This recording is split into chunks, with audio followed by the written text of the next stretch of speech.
Hello, lovely people. It's been a while and I've meant to create a video before this, but as expected, it's been a mad first 13 days of Red Serpent.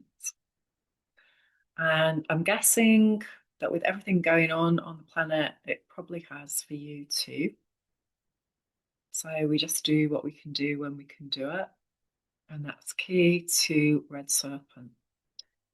So Monday, April the 6th, 2026, and we are here in the Blue Castle. So we've just gone through Red Serpent with the 10 days of Akashic record, where we're doing repeating stories.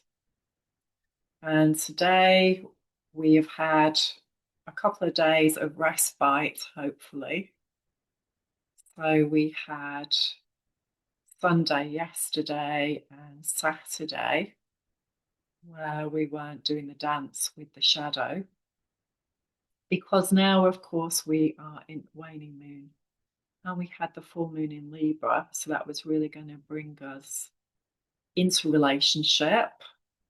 And so, although we have the same framework over and over again, we have different astrology, different cosmology, and this is really important to understand how this whole thing works. And every time you go on another 260-day cycle, if you're working with this system, which is a freedom system.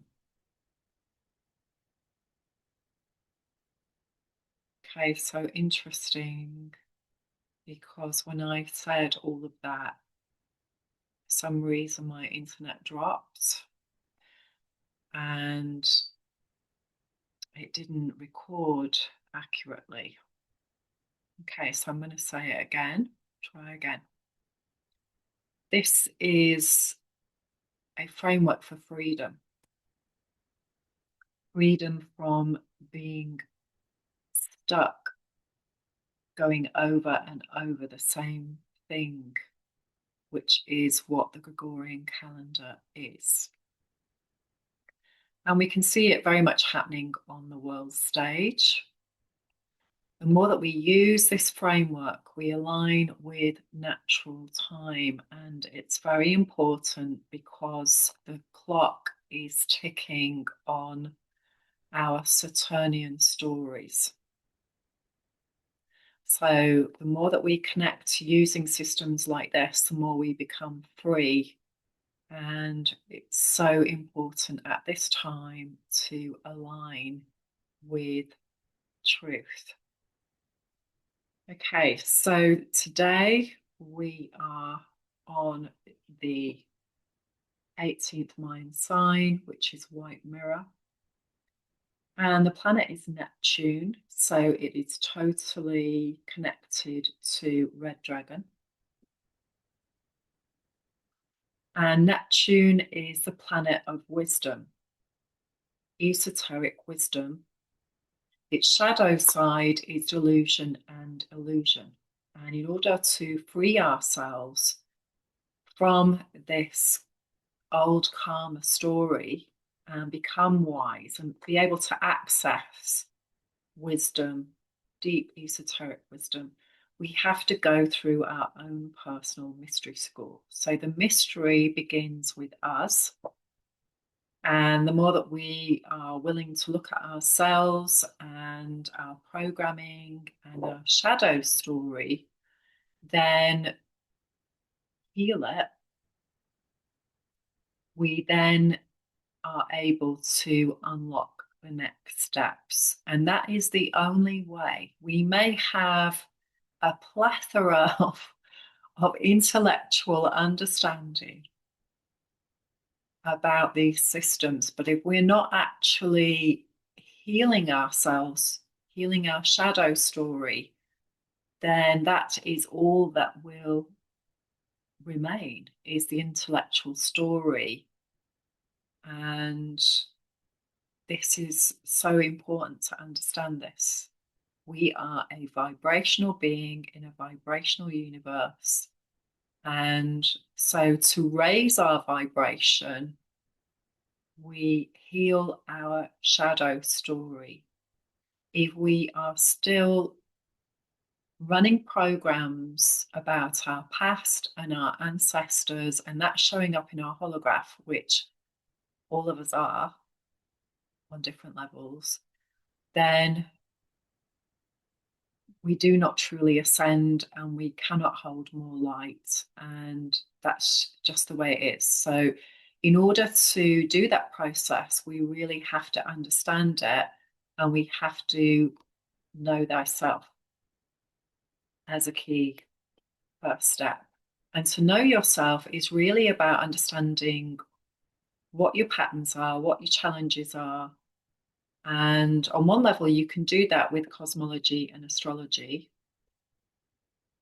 And that will give you some pertinent information for sure. It'll give you a map to follow. And you don't need to be having a PhD in astrology or cosmology to do that. This isn't super complicated on one level. It's just about learning some new tools and remembering who you really are. And then using processes that really help you release and let go of who your ego thinks you are, because that's what it's been told and that's how it's been created. And this is also why we have all of these addictions as well. And their coping mechanisms to not feel. But feeling is where it's at. Feeling is where we need to go because that shows us the old story that is still wired in our amygdala, in our emotional mind. So it doesn't matter how much intellectual knowledge we have, if we're not healing the emotional mind, we are not able to hold more light. We first have to be able to look at ourselves. I went to a great talk yesterday at the Temple of the Universe with Michael Singer. And it was a really beautiful day for Easter. And again, this is so key to the storyline. We had a beautiful talk. It was very emotional for me. And it was all about this, about understanding that we are not our story, basically. But on another hand, we are. We are a spiritual being having a human being experience. And the love that we seek comes from within. Whenever we are looking for that outside of ourselves, that is a false direction and totally understandable, of course. And, all the scriptures speak about this. What is happening now on the planet is again told about in many different scriptures throughout the world, different cultures, different civilizations. It's the end of times so that new ones can begin. For us to begin, though, on a personal level, and remember, we are the ones that are interacting with the world, we have to end that old story within us. And I offer you that the love that we seek is of our higher self and our spirit. And when we heal all of these stories and these programs that have come through our life, through other people, through our family, through our culture, and through our DNA, that we are literally carrying this code within us. Once we start to awaken to that, then we can really start to heal it, and we have the power within us to change our holograph, our daily experience. And this is where we're at today. So, just as a recap, we began on the 10th of December. We're in a whole Sagittarius groove of embodiment, healing, wisdom of all of the world that ever has been, how we embody it and understand our body. And so we've gone through the red castle, we've gone through the white castle, we're now in the blue. We're in the most intense time now, transforming all of this stuff. And so, white mirror, the sword of truth. How many illusions and delusions have we had to go through in our lifetime so far? How many experiences have we had where we had faith in other people, in our authoritarians in our life as we grew up? So, our mother, our father, whoever played those roles for us, our caretakers, our grandparents, our schools.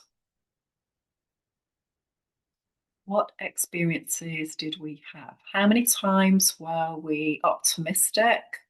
Were we being the fool in its true sense? Or we were open, we were innocent, maybe naive, open-hearted, wanting to create something with somebody who promised us something, or an institution that promised us something.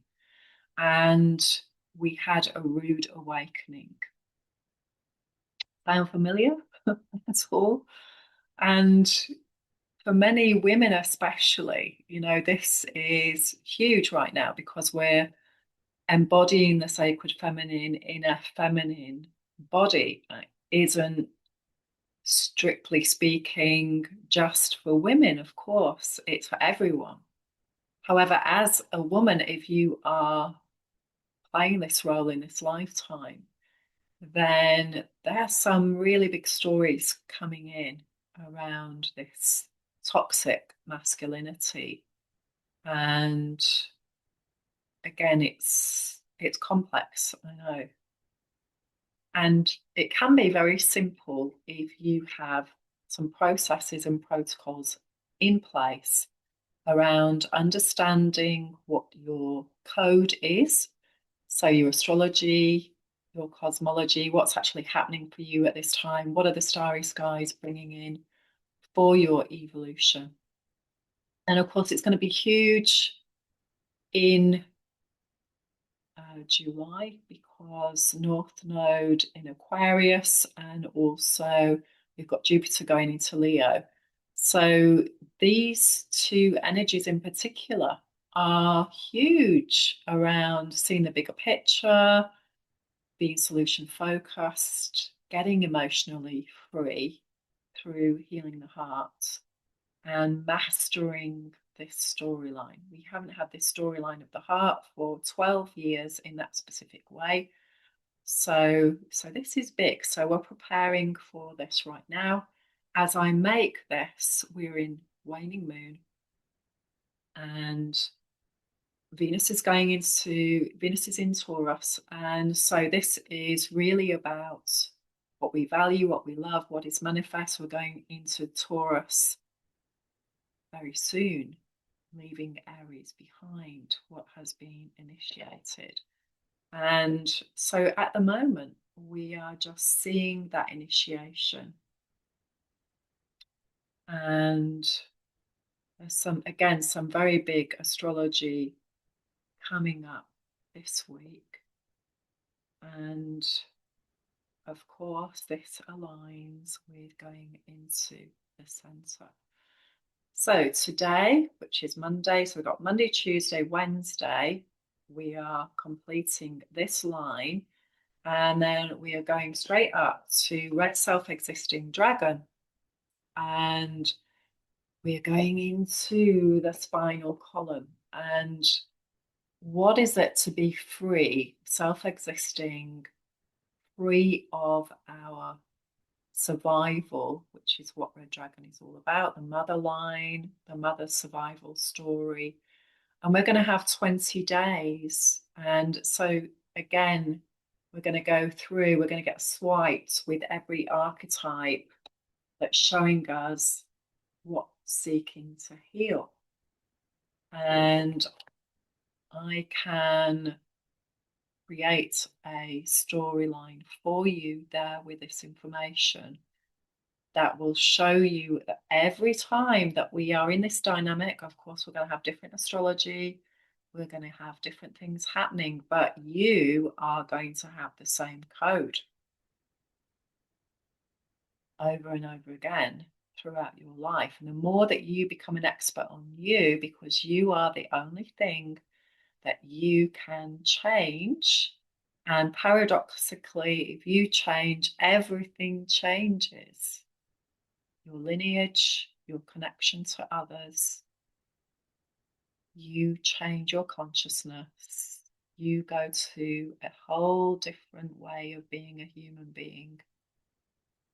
And that will impact on everybody else. And that will also impact on the world. So if you want to change the world and everything that's happening, the place to start for everyone is right here with I.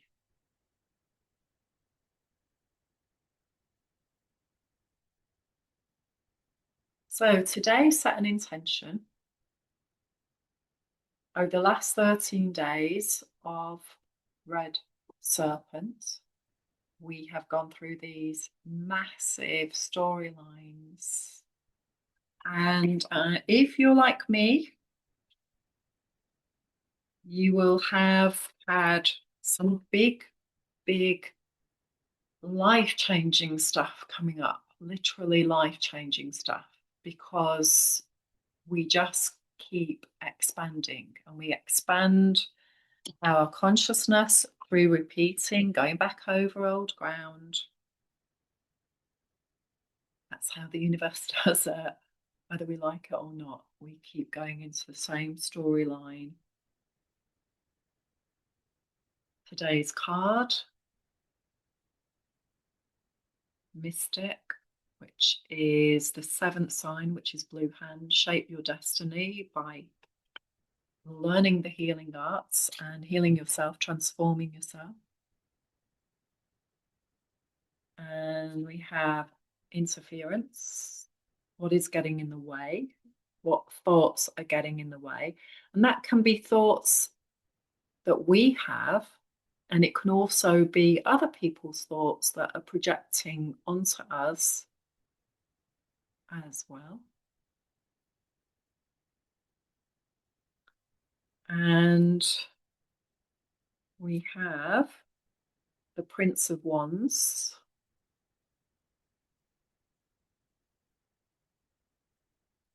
The masculine, do what thou wilt.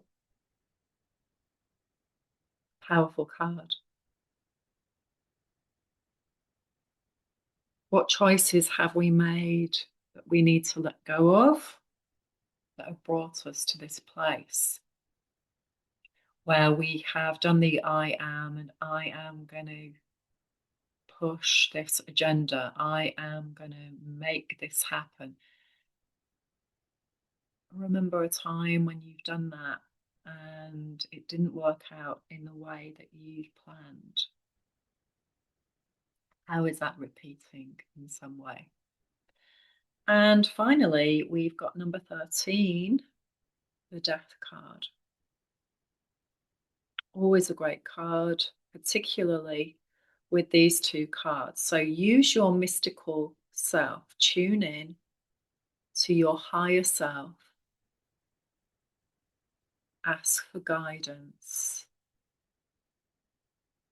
What have you been learning since the 10th of December? I mean, your whole life, of course, but in particular, where does your head have ideas that doesn't resonate with your body? In particular, the full moon in Libra, what was happening to you around, maybe you were trying to be the diplomat and you had an explosion of the authentic part of you that is angry.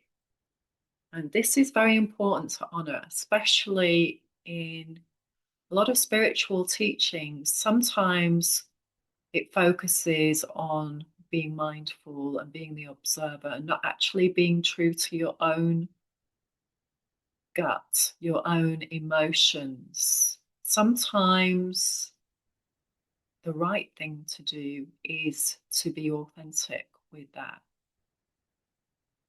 If you feel angry and you've been putting this smiley face on, maybe for years, if we don't deal with our anger deals with us. It creates havoc in the body. It creates distortions. And it isn't who we really are at all. So what's been making you angry, frustrated? And yes, on the world stage, of course, but bring that closer in. Remember, the world stage is an expanded version of our own personal family story. So trace that right back in to what's happening here and now for you on a personal level in your own home, in your place of work. Focus on that. That's where truth is. So, what needs to shift around being able to be the Prince of Wands? This interference, other people's thoughts, other people trying to drag you into their dramas, make you do their bidding.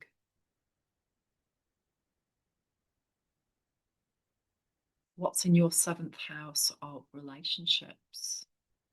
Where is Libra in your chart?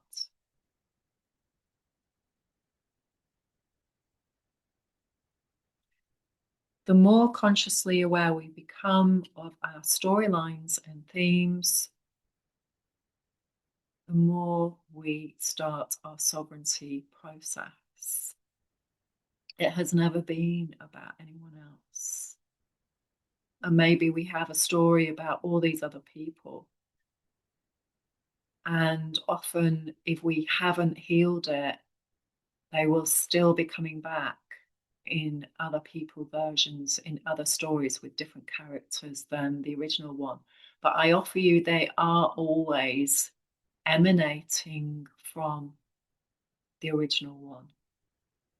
And the positive intention of the universe is not to punish us, it's not to judge us, none of that. None of that. The positive intention of the universe that we are is to show us and show us where we are still working our way through how to relate to others. And most importantly, how to relate to ourselves. If we're still giving too much and our boundaries are not being upheld, if we're still doing things that we don't have a passion for, if we're hoping that an institution will change overnight,